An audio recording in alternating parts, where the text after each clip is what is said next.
Salve. Gli abitanti degli Stati Uniti d'America sono circa 320 milioni, noi italiani siamo circa 60 milioni, quindi poco meno di un quinto degli USA. Negli Stati Uniti i carcerati sono 2.200.000, mentre la nostra popolazione carceraria è di circa 55.000. Se proporzionalmente l'Italia avesse gli stessi detenuti americani, nelle carceri italiane dovrebbero soggiornare circa 400.000 persone. Io penso che questa enorme differenza sia dovuta al fatto che la società americana è molto più violenta della nostra, ma anche perché in quel paese chi sbaglia paga, anche se fa parte della casta padrona. Mentre da noi la casta padrona rimane spesso impunita, anche se molto corrotta, e anche perché abbiamo leggi che garantiscono l'impunità. E abbiamo anche poco senso civico e poco senso dello Stato. La stragrande maggioranza si chiude nel proprio orticello e reagisce solo quando viene messo questo viene messo in discussione. Ma tra l'esagerazione carceraria degli USA e il lassismo dell'Italia evidentemente deve esistere una via mediana.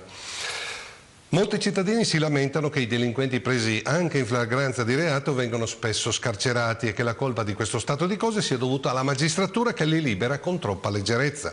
Questa situazione crea un cortocircuito tra il cittadino e la giustizia e molti che hanno subito un furto, una rapina, che hanno comunque subito una violenza da qualche malvivente, visto questo andazzo, vorrebbero farsi giustizia da sé.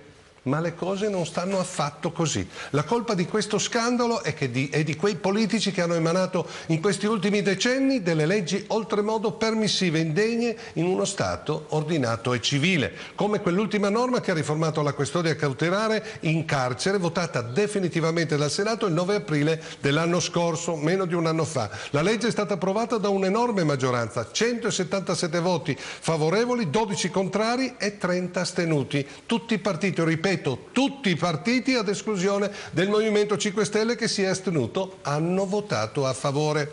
Da quella data è praticamente impossibile fare carcerazione preventiva per molti reati che hanno una pena detentiva prevista non superiore ai 3 anni, come truffa ai danni dello Stato, violenza sessuale, corruzione, furto, atti osceni, corruzione di minorenni, truffa, piccole rapine, incesto, istigazione a delinquere, percosse e via elencando. A questo proposito Fausto Cardella, procuratore generale a Perugia ed ex procuratore capo all'Aquila, quando tempo fa gli è stata posta la domanda se sia davvero così difficile chiedere la carcerazione preventiva, rispose: alla fine sono davvero pochi i casi nei quali si dà una pena superiore ai 3 anni. Non facciamo discorsi estratti, cerchiamo di essere concreti. Se applichiamo la riduzione di 1/3 per chi è incensurato, se aggiungiamo un'altra riduzione di 1/3 prevista per chi sceglie riti alternativi come l'abbreviato e il patteggiamento, non si può prevedere una pena per la custodia in carcere nemmeno per chi potrebbe essere condannato a 5 anni.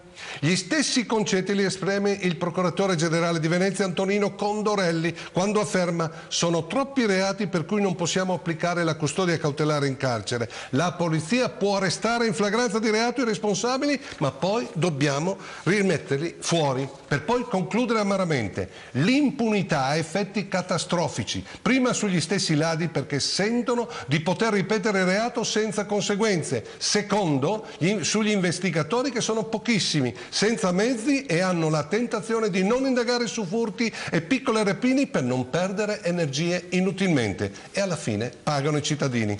Questa è la realtà dei fatti, per cui quando qualche politicante al potere da tanto tempo si scaglia violentemente contro i giudici ritenendoli colpevoli di lasciare liberi i delinquenti italiani o stranieri che le forze dell'ordine con fatica arrestano, magari accompagnato dal magico slogan tolleranza zero, ebbene, questi sono degli imbroglioni che vi stanno prendendo per i fondelli. È solo bassa propaganda per capire il vostro consenso, perché queste sono proprio leggi sfornate da questa imbella e impunita classe politica, la causa di questo cortocircuito infernale. E poi rimane la gravissima questione della prescrizione del reato, ma questo sarà un argomento di una prossima isola. Ci vediamo giovedì prossimo.